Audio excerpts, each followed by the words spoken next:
अस्सलाम वालेकुम व्यूवर्स, कैसे हैं आप सब लोग। उम्मीद है आप लोग ठीक ठाक होंगे। आप लोग देख रहे हैं माही नावल ऑफिशियल। आज हम पढ़ेंगे नावल डेर जाओ का पार्ट 2। चलें वीडियो शुरू करते हैं। ताया जी ने फ़ोन करके बताया कि वो शाम में चक्कर लगाएंगे। सबको यही लगा अब्बू का हाल पूछने आ रहे हैं।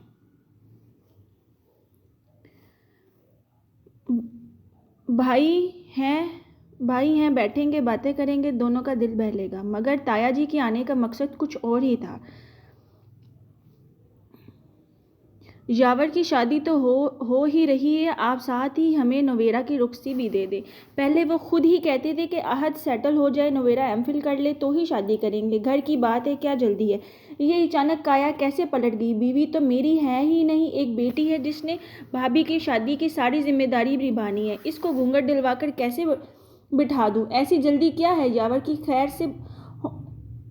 से होने दो, फिर नवेरा और अहद का सोचेंगे। अब्बू ने फ़ौरन जवाब दिया। यावर भाई की शादी 2 माह बाद थी, जबकि तारीख महीनों से तय थी। मैं कह रहा हूँ बच्चे जवान हो गए हैं, नवेरा इधर से कॉलेज जाए या वहाँ से क्या फ़र्क पड़ता है। जब करना ही है तो देर क्यों करें। ताया अब्बा टस से मस न हुए। वो पूरा जहन बना कर आए थे। साथ बैठी ताई भी शोहर की हाँ में हाँ मिला रही थी। वो नहायत धीमे मजाज की खातून थी जो ताया की सख्त तबीयत के साथ बहुत सब्र से गुजारा करती आई थी। तुम कोई लंबी चौड़ी तैयारी ना करो, बस बच्ची को इसकी ज़रूरत का कुछ सामान ले दो, बाकी तो सब है ही हमारे पास। ताया जी ने भाई को तसल्ली दी। नवीरा कॉरिडोर में खड़ी सब सुन रही थी। इसने आहद को मैसेज किया। तुम जानते हो ताया जी तारीख लेने आए हैं। इसे समझ में नहीं आ रहा था आहद ने इसे पहले क्यों नहीं बताया। अब तो इनकी मुख्तसर ही सही मगर रोज़ बात होती थी। आहद की 2 बहनें भी थी। सना कुछ नादान थी मगर हीरा से तो इसका बहन वाला प्यार था। इसने में भनक नहीं लगने दी। पापा कह तो रहे थे वो जल्दी रुखसती चाहते हैं, तुम इनकार कर सकती हो। आहद का जवाब इसे मजीद उलझा गया। यानी आहद को मालूम था। अचानक ऐसा क्या हो गया कि वो इनकार का क्यों कह रहा था। नवेरा उलझती चली गई। तुम एमफिल करना चाहती हो इसलिए कह रहा हूँ, शादी के बाद पढ़ना मुश्किल हो जाएगा। आहद का खुद ही अपने जवाब की बदसूरती का अंदाज़ा हो गया था, इसलिए झट अगला मैसेज किया। हमारी मर्जी तो बाद में आती है, ये बड़ों का अचानक क्या सूझी।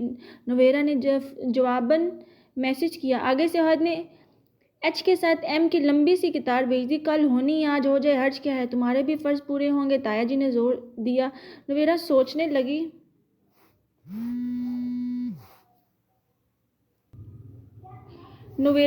लगी जब वो अब्बू से पूछेंगे तो क्या कहेंगे। इसके दिल में लड्डू तो क्या पॉपकॉर्न का एक दाना भी नहीं फूटा था। क्या था जो आहद ने रात इसे फ़ोन करके ताया जी का इरादा बता दिया होता, पहले इसे कॉल किया होता, कुछ इतने बड़े फैसले पर तसल्ली दी होती। क्या मंगनी की तरह शादी भी यूं बगैर अरमानों के होनी थी। हर्ष तो कोई नहीं है मगर वो भाई की शादी भी इंजॉय नहीं कर सकेगी। फिर महक ब्याह कर आते ही घर कैसे संभाल लेगी। ये इसके साथ कभी ज्यादती है, उसके साथ भी ज्यादती है। भाभी के नाज नखरे उठाने को नवेरा का यहाँ होना बनता था। अब्बू को शादी पर एतराज़ नहीं था। नवेरा ने भी दिल टटोला। इसे भी शादी करने में कोई आड़ नहीं था। पढ़ाई नौकरी ये काम तो इसे शादी के बाद भी करने ही थे। फिर क्या था जो जहन के किसी कोने में लाल झंडी दिखा रहा था। चलो यावर की शादी होने दो अभी साथ ही नवेरा और आहद की शादी की तैयारियां शुरू कर देते हैं। यावर की शादी के 2 माह बाद इनकी भी कर देंगे। तो जैसे मिशन पर निकले थे। मैं बच्चों से मशवरा कर लूँ। अब्बू ने कहा। मशवरा नहीं करना, कायल करना है। मेरे घुटनों में इतनी ताकत रहने दो कि बेटे की बारात पर भंगड़ा डाल सकूं। ताया जी ने कहकर लगाकर माहौल बदला। मैं सारे इंतजाम कराऊंगी। हीरा और सनाई से बहनों की कमी महसूस नहीं होने देंगी। ताई भी बोली। नवेरा इस वक्त अपना जवाब सोचने लगी। अगर वो ये कहे कि इससे आहद से शादी नहीं करनी तो क्या ये काबिल कबूल जवाब होगा। नहीं। फिर कल को भी इससे ही तो होनी है, तो अभी क्यों नहीं। अगली सुबह इसने अब्बू को रजामंदी दे दी थी। वो सुंदस को किस कदर मिस कर रही थी इसका एहसास इसे तब हुआ जब वो इतने हफ्तों बाद सुंदस से मिली थी। तस्वीरें भेजना, फ़ोन पर वीडियोस का तबादला करना, कुछ भी आमने सामने बैठकर बात करने के मुतबादिल नहीं हो सकता था। आज़म तकनीकी सामान फराहम करने का काम करता था। छुट्टी के बाद दफ्तर ज्वाइन किया तो दूसरे शहर के कुछ विजिट भी मुंतजिर थे। वो 1 हफ्ते के लिए अपनी टीम के साथ दूसरे शहरों में इक्विपमेंट इंस्टॉल करने चला गया। सुंदस पहले 4 दिन मेके में रही थी। नवेरा की शॉपिंग में मदद की थी, अपने भी कई काम किए। सब कुछ पहले जैसा था और अच्छा लग रहा था। आज दोनों ने नवेरा का ब्राइडल ड्रेस फाइनल किया था और अब ये मार्कर सेलिब्रेट करने के लिए लंच कर रही थी। उफ, मेरी तो भूख से जान जा रही थी। नवेरा ने बर्गर की बड़ी सी चक्की ली। वो खुशकिस्मत थी, इसे खाया पिया मोटापे की सूरत नहीं लगता था। आहद भाई से कहना अगली नौकरी पर कम अगली नौकरी बर्गर वाली कंपनी में करें। इतनी खुश तो हमें शॉपिंग से नहीं होती जितनी बर्गर खाकर हो रही है। सुंदस सुंदस जान को इसको छेड़ती थी। इसे अपना वक्त याद आता था। आज़म के एक जुमले से सहर दिन भी इसके ख्यालों में छाया रहता था। यहाँ तो ओहद और नवेरा मिलकर शॉपिंग भी कर रहे थे। पिछली रात वो ओहद के बेस्ट फ्रेंड अदनान और उसकी बेगम के साथ खाने पर गए थे, लेकिन नवेरा के चेहरे पर जो बामायनी मुस्कुराहट देखना चाहती थी वो नहीं मिलती थी। वो शायद हर एक का तजर्बा मुख्तलिफ होता है। ये नौकरी जेठ जी ने लगवा कर दी है, शायद इसलिए ये टिक कर रहा है। अदनान भाई की सारी बातें मानता है। नवेरा ने बर्गर से इंसाफ करते हुए कहा, अभी अब कज़न नहीं रहे, शोर होने वाले हैं, तो तराक से मुखातिब मत किया करो। आप कहा करो। सुंदस ने टोका। तो वो तो अब आप होने से रहा, ये आते पक्की हो गई है। मैं तो दिल से इज्जत करती हूँ, यही काफ़ी है। आजकल तो बीवियाँ शोहर को जूते की नोक पर रखती हैं। अदनान भाई की बेगम कल सारे डिनर में अपने शोहर से लड़ती रही। मैं शर्मिंदा हो गई, वो नहीं हुई। बीवियाँ ऐसी होती हैं। तो आहत को चाहिए कि मेरे कदमों में सुर्ख कालीन बिछाएं। जो बेफिक्री और सुकून नवीरा को सुंदस के साथ महसूस होता था वो किसी के साथ नहीं होता था। आहत के साथ भी नहीं। खुदा करे तुम्हारी सोहबत का आहत भाई पर अच्छा असर पड़े, वो टिक कर काम करें, वो जिम्मेदारियां उठाएं, तुम्हारा इतना ख्याल रखें कि तुम खुद ही इन्हें आप कहने लगो। सुंदस ने दिल से दुआ दी। अगर ना हुआ तो आहत के बच्चे की ऐसी की तैसी वो भी सुंदस को छेड़ना फ़र्ज समझती। वो आज़म की वापसी से 2 रोज़ पहले ससुराल आ गई थी। इसने आज़म के लिए सरप्राइज़ तैयार किया था। वो सरप्राइज़ में इतनी मगन थी कि इसने कुछ और नहीं देखा, न सास के माथे पर पड़ने वाले बल और न मारिया का उतरा चेहरा। जिस दिन आज़म ने आना था इस दिन वो सुबह ही किचन में घुस गई। इसने कड़ी बनाई, कस्टर्ड बनाया, फिर से आज़म के ख्यालों में खो गई थी। जब नवेरा का खिलाफे मामूल फ़ोन आ गया। ताया जी ने जिद की है कि कल भाई की मेहंदी पर ही मेरा और आहत का निकाह पढ़वाया जाए। मैं अब तक चुप थी पर हर बात मान रही थी, मगर बड़ों को इतनी जल्दी क्यों पड़ गई है, मेरी समझ से बाहर है। नवीरा शदीद तनाव का शिकार थी। तुम लोगों ने कौन सा बैरून मुल्क तफरीह के लिए जाना है? ना तुम हाथ से निकली जा रही हो ना आहत भाई। सुंदस चावल उबाल रही थी। ये सुनकर चशो पंज में मुब्तला हो गई। अब मैंने गोटे वाले हरे जोड़े में निकाह नहीं पढ़वाना, मुझे नया जोड़ा लेना है, मेरे साथ चलो। नवेरा बज़िद थी। आज़म ने आज वापस आना है। सुंदस ने डरते हुए इनकार किया। ताया जी का कोई आलिम फाजिल दोस्त आ रहे हैं। ताया जी चाहते हैं इनके बेटे का निकाह वो आलमा साहिब ही पढ़ाई, मुबारक होगा, इसलिए निकाह कल ही होगा, बाकी मेरा नहीं सोच रही, तुम तो सोचो। नवेरा जज्बाती हुई। सुंदस ने इफ्रा की थ्योरी अप्लाई की। सुंदस और आज़म के मामले में सब सही सिमत जा रहा था और रास्ता हमवार था, मगर नवेरा और आहत की शादी में बहुत कुछ खींच खान कर ज़बरदस्ती तकमील तक पहुंचाया जा रहा था। आहत की नौकरी, नवेरा की पढ़ाई, बेशुमार सवालिया निशान भी मौजूद थे, मगर वो कुछ नहीं कर सकती थी सिवाय इसके कि नवेरा का निकाह बदमज़गी का शिकार होने से बचा ले। इसने चावल छानने पर्स पकड़ा और सास को बताकर भाई चली गई। वो तो सुंदस को की खुशबू का आदी हो चुका था। ये हफ्ता दोनों ने अलग गुजारा था, तो वो फिर से मियाँ बीवी से महबूब बन गए थे। वो इसको मिलने को बेताब था। इस बेताबी पर ओस पड़ गई जब घर जाकर मालूम हुआ कि सुंदस है ही नहीं। इस वक्त कहाँ गई? आज़म का फ़ोन बंद था। इसने बैग से चार्जर निकालते हुए तबसरा किया, मुझे क्या मालूम, मुझे कुछ बताया हो या मुझसे मशवरा करता हो, मैं तो कुछ कहूँ। चावल छन्नी में डालकर प्लेट से ढककर चलती बनी। इसकी अम्मी तो शिकायत की लिस्ट लिए बैठी थी। आज़म ने मज़ीद सवाल नहीं पूछा। वो मोबाइल ऑन करने लगा। मैं नवेरा का निकाह का ड्रेस लेने आई हूँ, थोड़ी देर हो जाएगी। आप कब तक आएंगे? सुंदस ने घंटा पहले मैसेज किया था। मैं पहुँच गया हूँ। मोबाइल ऑन हुआ तो आज़म ने जवाब दिया, तुम्हारा स्टडी टेबल अभी ऊपर ही पड़ी है। तुम्हारी बीवी को बगैर पूछे काम करने की आदत है, मुझे नहीं। मैंने सोचा पहले तुमसे पूछ लूँ। नहीं चाहिए तो कपड़े धोने वाली को दे दूँ। इसकी अम्मी का मूड सच में नागवार था। टेबल को क्या हुआ? आज़म को समझ नहीं आया। लो, तुम्हें नहीं मालूम? सुंदस नई टेबल ले आई है, कारपेंटर भी आया था, एलसीडी दीवार में लगवा ली, अलमारियों में ताले भी लगवाए हैं। भला क्या ज़रूरत थी? और भी ना जाने क्या क्या सामान भरकर बाजार से लाई थी। मुझे तो फजूल खर्ची पसंद नहीं। ऊपर जाकर भी नहीं देखा, फिर भी ब्लड प्रेशर हाई है। मारिया का चेहरा उतरा हुआ। इसे ज़रूर एहसास दिलवाना है कि मियाँ की आमदन नहीं कि घर से जाती फिरी। इनकी लिस्ट और तवील थी, मगर इतने ही अल्फाज ने सुंदस के सारे सरप्राइज़ का सत्यानाश कर दिया था। इसने मुझसे कोई पैसे नहीं लिए, अपने पैसों से लाई होगी। आज़म को सुंदस की मनमानी से गिला था, मगर अपनी अम्मी को ठंडा करना भी इसकी जिम्मेदारी थी। शादी के बाद तो सालों चीज़ों की ज़रूरत नहीं पड़ती। इसकी अम्मी ने फिर शिकवा किया, लेकिन जब आज़म की उतरी सूरत देखी तो चुप हो गई। खाना लगाऊं? बेटा इतने दिन बाद आया था और ऐसा दुखी लग रहा था। इनका भी दिल दुखा, मगर अब सारे वार करके जख्मों का क्या रोना। नहीं, भूख नहीं। आज़म ने आस्था से कहा, ऊपर कमरे में चला गया। आज़म घर पहुंच गए। सुंदस को मैसेज मौसूल हुआ तो इसने लिपक कर अपना पर्स उठाया। इतनी क्या जल्दी है? पहले भी इसी घर में रहते हैं। नवेरा सूट अल्ट्रेशन के लिए नाप दे रही थी। शुक्र इसे सफ़ेद गरारा मिल गया था जैसा इसे चाहिए था। बाजी कहती है चाहे रोटी चूल्हे पर दड़ी हो, शोर बुलाए तो सब छोड़ छाड़ कर जाना चाहिए। सुंदर टैक्सी बुला रही थी, फिर वही जली हुई रोटी शोर को खिलाओ ताकि आइंदा ऐसा ना करे। नवेरा ने मजाक से कहा। मगर सुंदर खुदा हाफिज अलविदा कहकर निकल चुकी थी। आप इतनी जल्दी आ गए, मेरा सारा सरप्राइज ख़राब हो गया। सुंदर ने कमरे में आते ही मुंह लटकाया। क्यों, क्या मैं ना आता? वो उंगलियां पेवस्त किए गमगीन सोच में बैठा था। सुंदर को इसका अंदाज चुभा। फिर सोचा वो देर से आई है इसलिए आज हम खफा हो गए। देखे मैंने कमरा इतना अच्छा सेट किया। ये लैंप मैंने और नवेरा ने बहुत ढूंढ कर लिए हैं। इसने बटन ऑन करके लैंप रोशन किया। नवेरा तुम्हारी वही सहेली है ना जिसने तुम्हारी मेहंदी पर डांस किया था? आजम ने मजीद कहा। सुंदर के दिल का एक हिस्सा आजम के लिए धड़कता था तो दूसरे में नवेरा की हुकूमत थी। दोनों ही झुलस गए। इस सवाल का जवाब आप जानते हैं। वो तो अपनी मोहब्बत का मस्कन संवार रही थी। इसने सोचा भी नहीं था कि आजम ऐसा रद्द-ए-अमल दिखाएगा। कहाँ गई थी? नवेरा ने पूछा। आजम ने पूछा। नवेरा के साथ। इसने चोरों की तरह जवाब दिया। ये हमारा कमरा है, मेरा और तुम्हारा। तुमने मेरे बजाय किसी और के साथ सेट कर लिया। मैं इतने दिनों बाद आया और तुम इसके साथ बाहर घूम रही थी।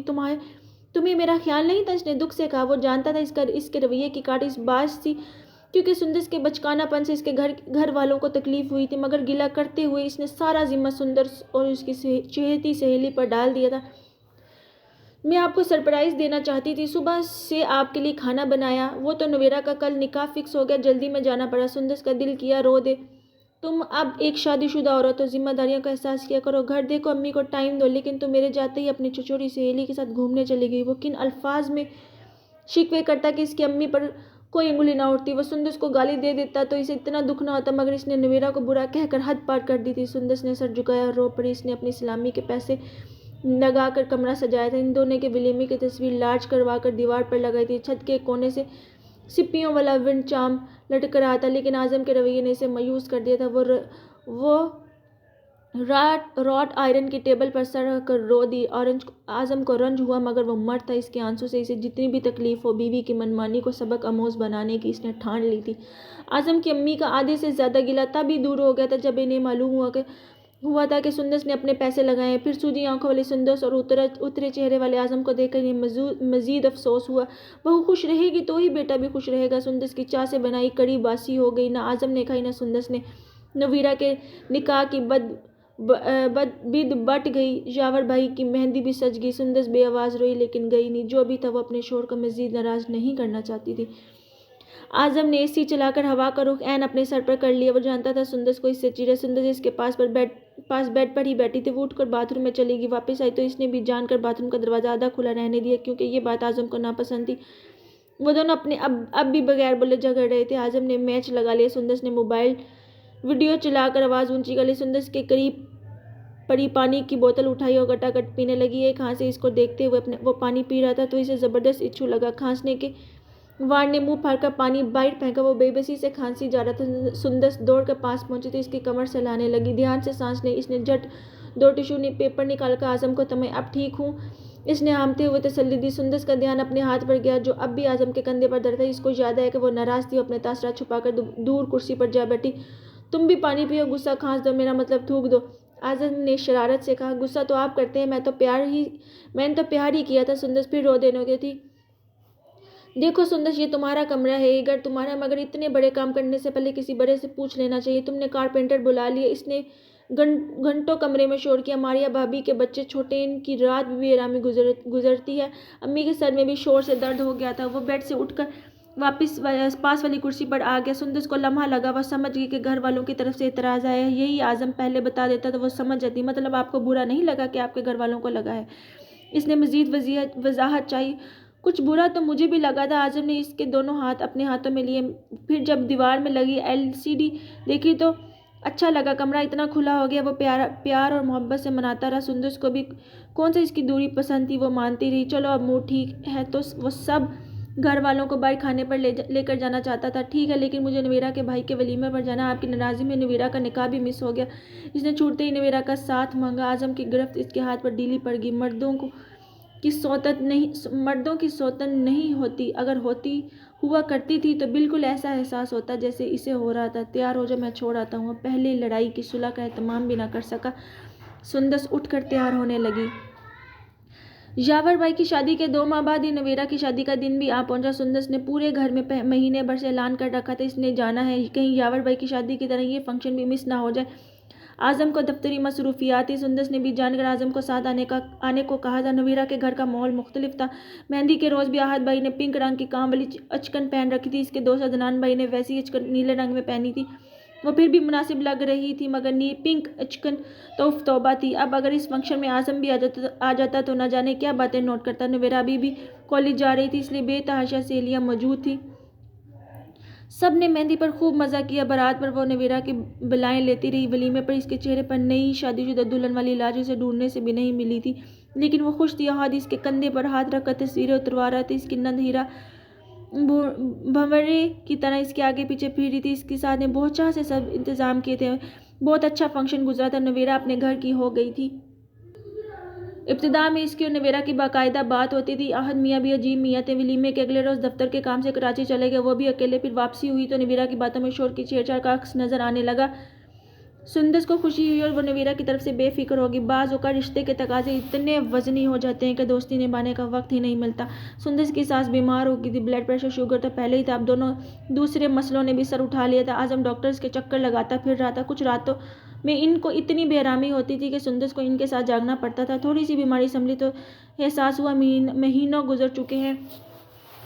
आजम दफ्तर जाने से पहले नाश्ता कर रहा था। सुंदस ने बाल सीधे करवा रखे थे। इसके गीले बाल भी खत मुस्तकीम की तरह शानों पर झोल रहे थे। सुबह उठते ही इसने इस्त्री किया हुआ सूट पहन लिया। अब इसकी अम्मी का नाश्ता ट्रे में लगा रही थी। आजम ने हमेशा अपनी अम्मी और बहन को घर के कपड़े और बाहर के कपड़ों में वाज़ लकीर खींच दे देखा था। सुंदस ऐसी नहीं थी, कपड़े संभाल कर रखने की बजाय पहन कर इस्तेमाल कर लेती थी। आजम को ये पसंद भी था।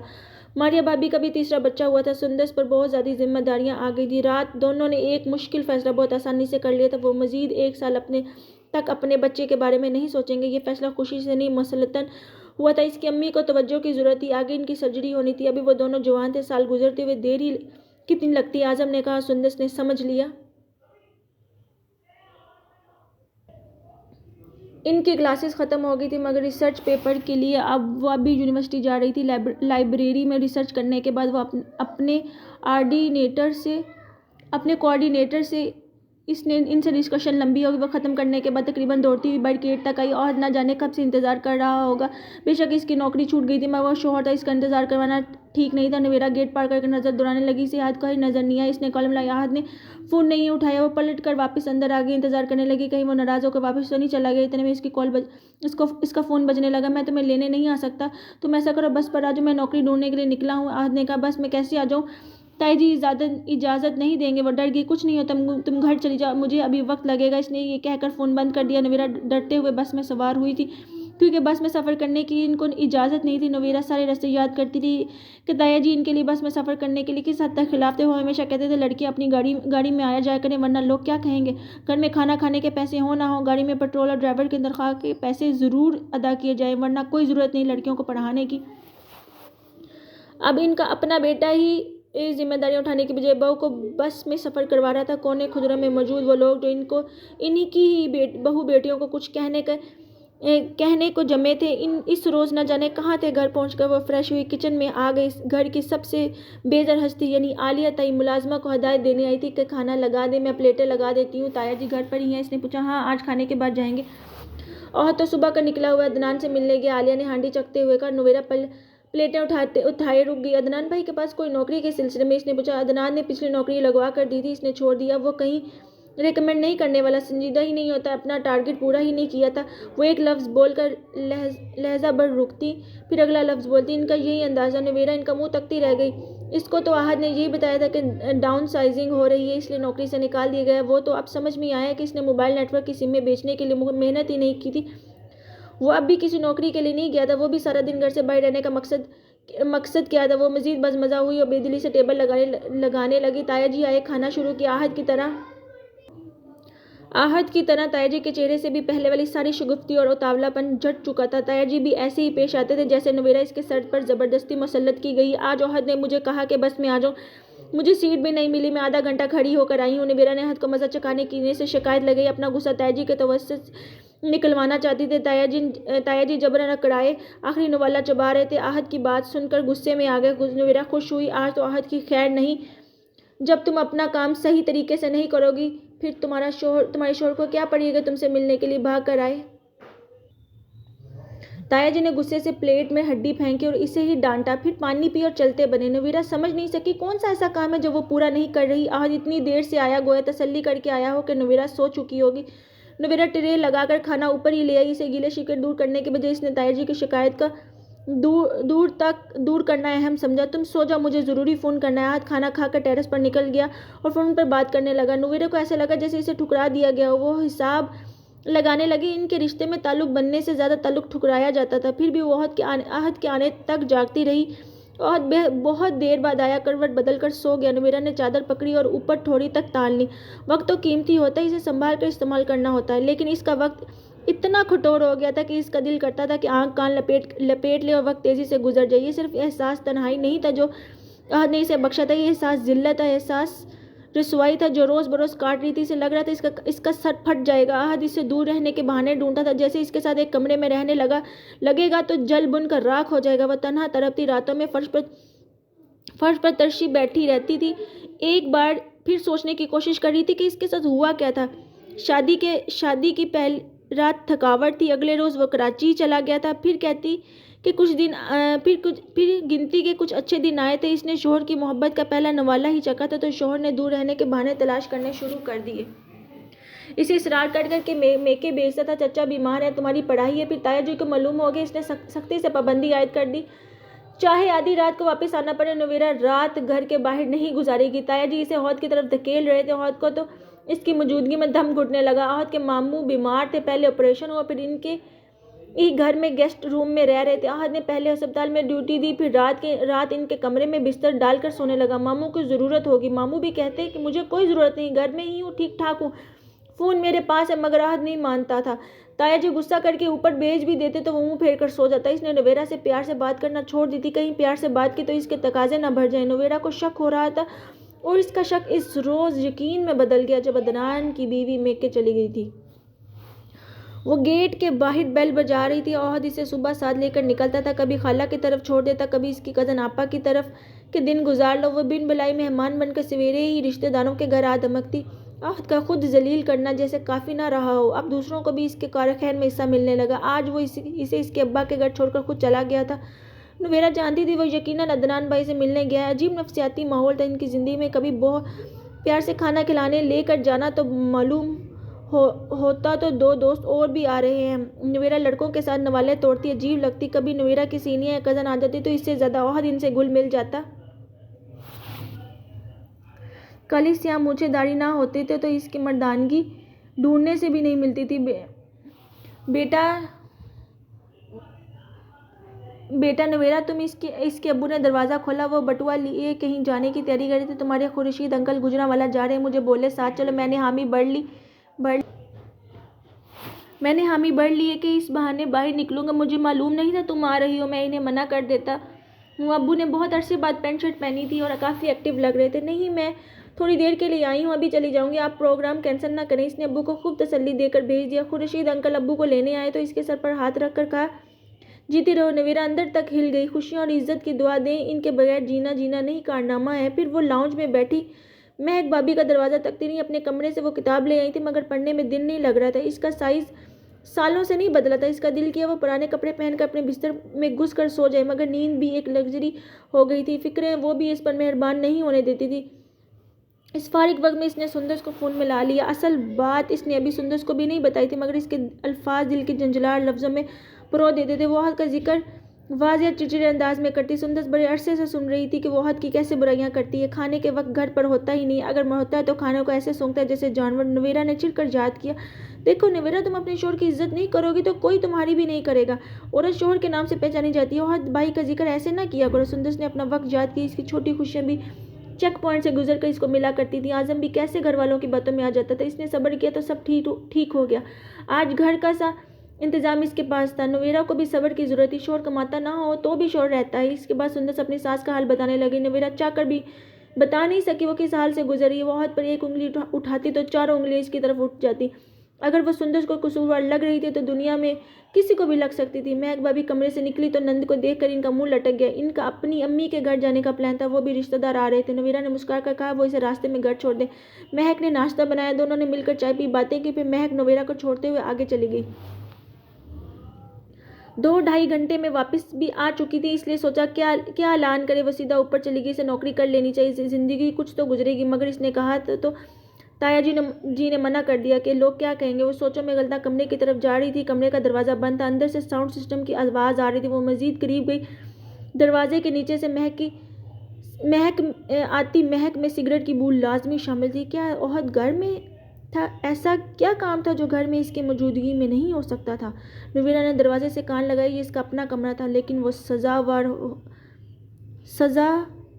होकर बाहर खड़ी थी। प्लीज़ मुझे मत को छोड़ कर जाओ, मैं तुमसे बहुत मोहब्बत करता हूँ। आहत बाकायदा हिचकियाँ बांध कर किसी की मिन्नत करता। ये सब मुकालमा फ़ोन पर नहीं हो रहा तो दूसरा शख्स इसी कमरे में मौजूद था, इसकी बेडरूम में, इसके शोहर के साथ। मेरी फैमिली लाइफ डिस्टर्ब हो रही है। मेरी बेटी अब चीज़ें समझने लगी। हमें दूरी बना लेनी चाहिए। अदनान की गमगीन आवाज़ आई। नवीरा के हाथ पाँव से जान निकल गई। वो दीवार के साथ फिसलती हुई नीचे गिर गई थी। वो अहद और अदनान के बीच अजहार मोहब्बत और अहद पैमाम सुन रही थी, मगर इसे यकीन नहीं आ रहा था। वो जब से ब्याह कर आई थी वो सब देख रही थी। हर दलील, हर वाक़या इसकी तरफ उंगली उठाता था। अहद की दिलचस्पी अदनान में है, फिर भी ये सब बहुत नाकाबिले यकीन था।